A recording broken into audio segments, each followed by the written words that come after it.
Сочи будет, конечно, тоже. Жена с детьми уехали на дачу. Микрорайон справляет выходной, а я в завязке, печень не контачит. Сижу один тверезый и смурной, и вдруг ко мне с балкона входит дама, одета наспех, волосы торчком. Мол, ейный муж пришел домой, а он по пьяни шибко злой, а мой балкон как раз под ней. Она и слезла поскорей и по-соседски переждет, покуда ейный муж заснет. Короче, дело к ночи, а я напрягся очень. А тут внезапно теща на пороге, мол, привезла борща тебе, зятек. А к ней в халате дамочка выходит. Вот тут меня прошиб электрошок.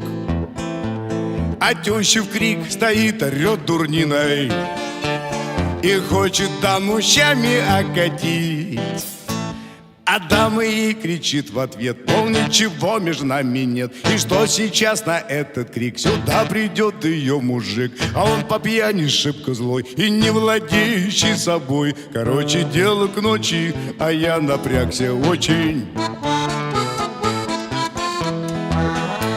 А в двери впрямь здоровый входит дядя. В глазах обида, а в руках утюг.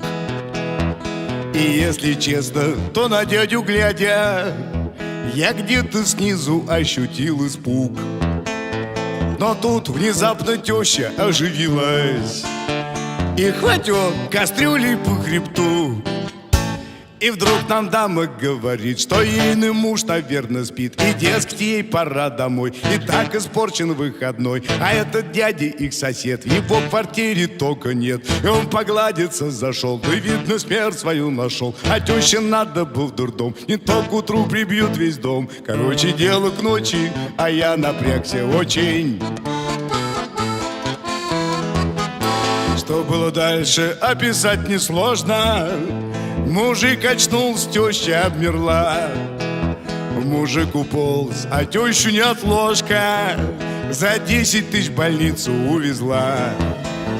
А я достал из тумбочки заначку и до утра полировал стакан. За дядю, тещу, за жену, за дачу и за свободу африканских стран.